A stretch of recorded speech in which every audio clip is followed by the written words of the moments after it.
sometimes as entrepreneurs or, I think social media today, we always see these miraculous moments and these, we see our wins. We see these, championship wins.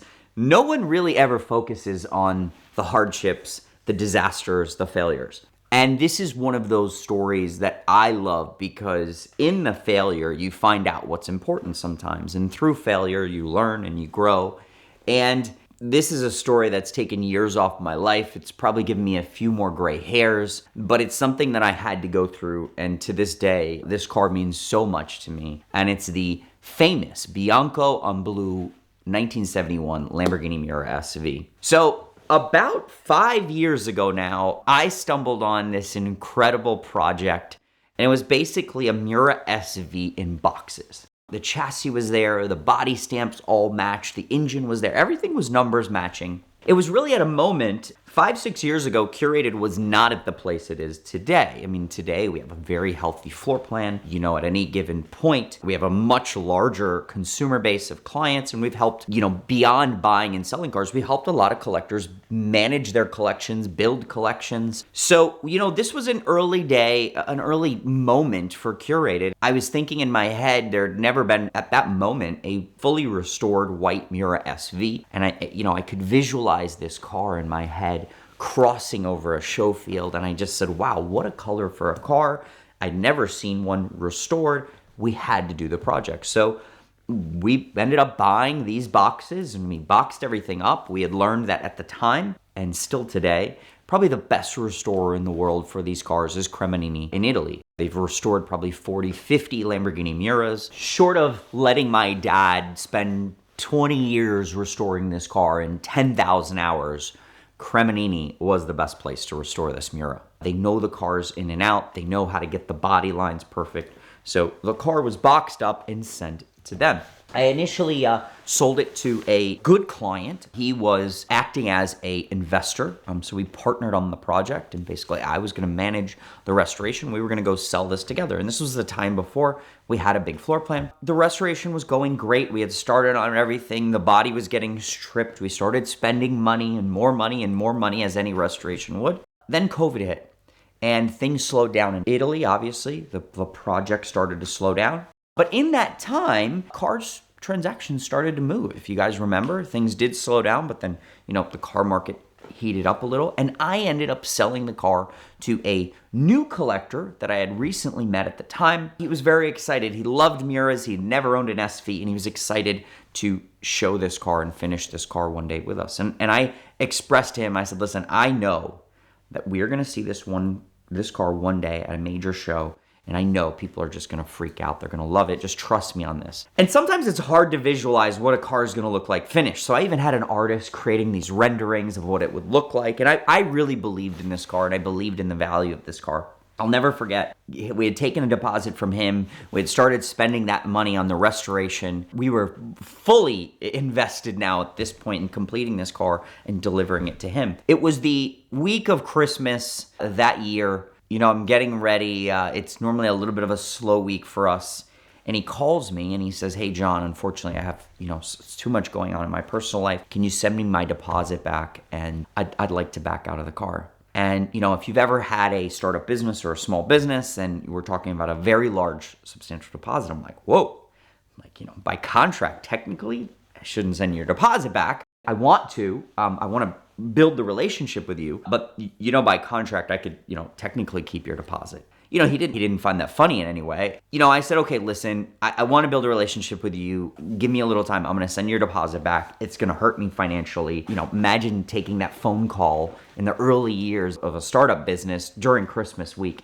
I'll never forget that week. So I got him his deposit back and proceeded on our own with the restoration. Now, once the car was painted, you could really just tell how beautiful it was. And the car, the way it looked in white. And I was really excited at this moment that I was very confident that we were going to sell this car. I would say as soon as we had a few pictures of the car in white, a few of the interior pieces were starting to get retrimmed, we immediately sold it to one of the largest collectors, I would say probably in the world. He was very excited for the process, and we're moving along. The car is getting finished. He's excited. We're excited. And guess what? We submit the car to the Pebble Beach Concours d'Elegance, and it is accepted. Now, if you know anything about the Pebble Beach Concours d'Elegance, you know it's probably the greatest show on earth. Just having a car accepted is huge. It's the biggest fulfillment you could ever ask for. And I was just over ecstatic, at this moment. Young guy in my career, having a car that we're restoring, managing this process and bringing it to Pebble Beach was surreal. Imagine since I was a little kid, my father used to talk about restoring cars and bringing them to Pebble Beach. I had never been to Pebble Beach. I'd always been told, this was the Super Bowl, and a lot of expectations into finishing the car and now delivering it at Pebble Beach. About, I would say, a month before Pebble Beach, the current owner of the car decides that he doesn't want it. And it wasn't because of the car. He thought the car was beautiful. He had a lot of things going on. There was a lot of reasons for it. And he decides that he wants to thin out some of his collection. I say, yes, I want the car. Please. I will buy the car. What's funny is, and I didn't even realize it at the time, but this major collector was, moving pieces around in his garage. And he had, over the years, communicated with Ed many times, sort of consulting Ed. And listen, at the end of the day, Ed has advised him and made him millions of dollars on modern Lamborghinis and modern supercars in general. What's so funny to me is, Ed actually is the one that told him, why would you go and sell modern Lamborghinis like a Mercy or a Diablo? Go sell your older stuff and keep the modern Lamborghinis. Cars of the 90s and 2000s have a much bigger future for appreciation. And Ed said, yeah, I would sell the Mura SV. and then within a few days, if not hours, I got a phone call that he was willing to sell. And now, while that sounded like a bad thing, I was actually, in this process, going to lose money on the restoration. I had agreed to a price with him of an estimation of what the restoration was going to cost. With COVID, the restoration took so long. Getting the car truly perfect, the restoration costs went up exponentially. And in this weird turn of events, him selling me the car back actually helped me in the long run. I was able to recoup the losses that I could have had or would have had, and was able to end up really sort of showing the car myself, which was also a dream come true. And something that, listen, the reality is, will I ever be able to do again myself as a car dealer?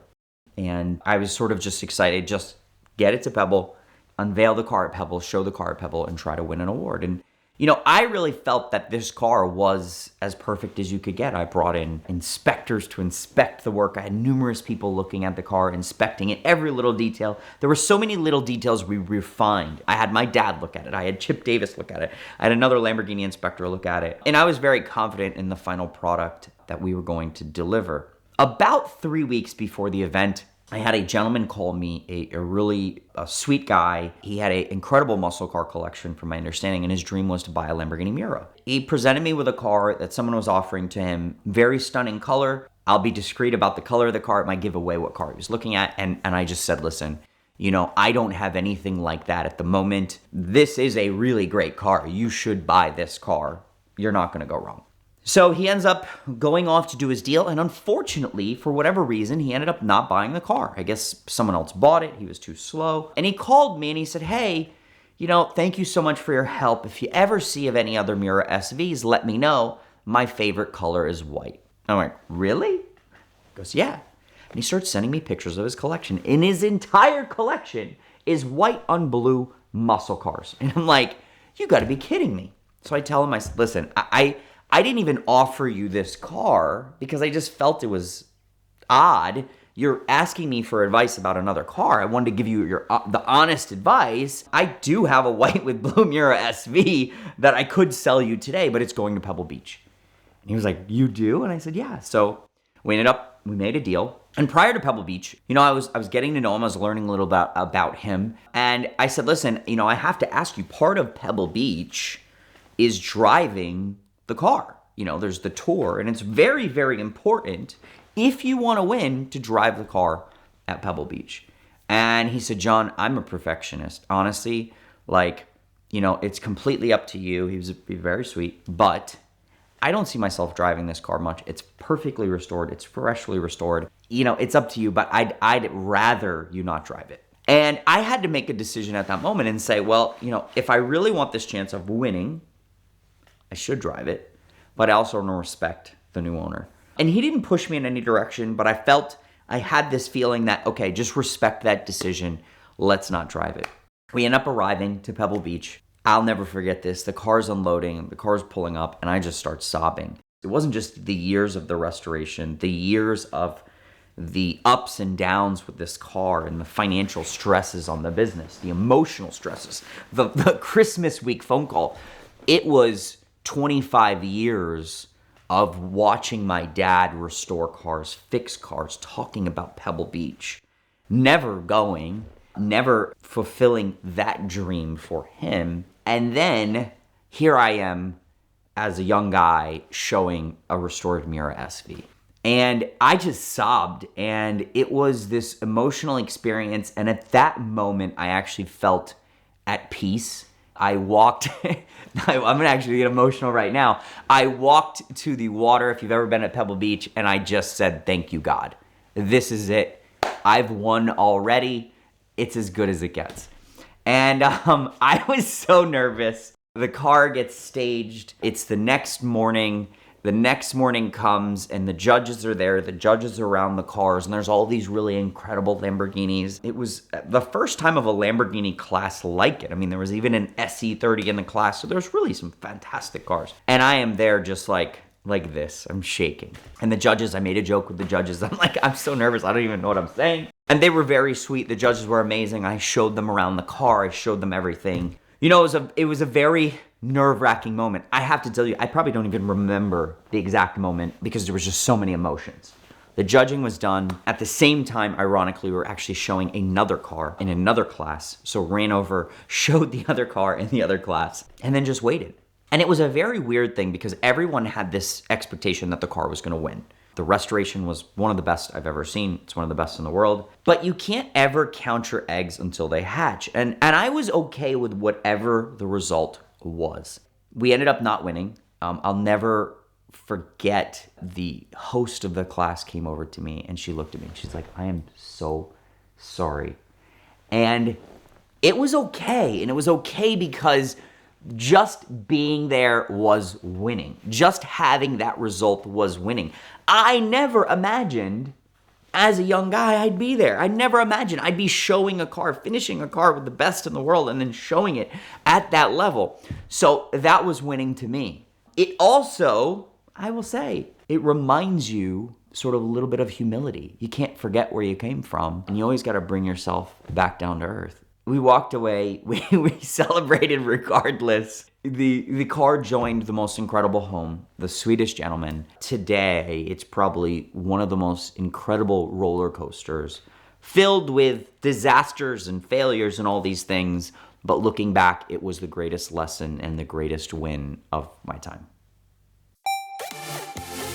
For the last 20 years or so, I've been working with Premier Financial Services for my own exotic car needs, but also sending friends and clients when I was a car dealer to Premier Financial Services because their simple lease is truly the most powerful tool in the world of exotic car financing. We love it because we get all the great things about leasing, like low upfronts, better tax treatment for business owners, lower sales taxes, but we also retain all the great things about a traditional finance arrangement, like the ability to accumulate equity, trade in and out whenever you want, and always know where your payoff stands because they give you an amortization table with every single lease. And Premier's been a supporter of VINwiki here for the last 8 years, and we love them for that, but truly because the customer support of the Premier Financial Services team is unmatched. And now that they're backed and wholly owned by First Financial Bank, that gives them even more buying power for their portfolio of the most significant and valuable collector and exotic cars in the world.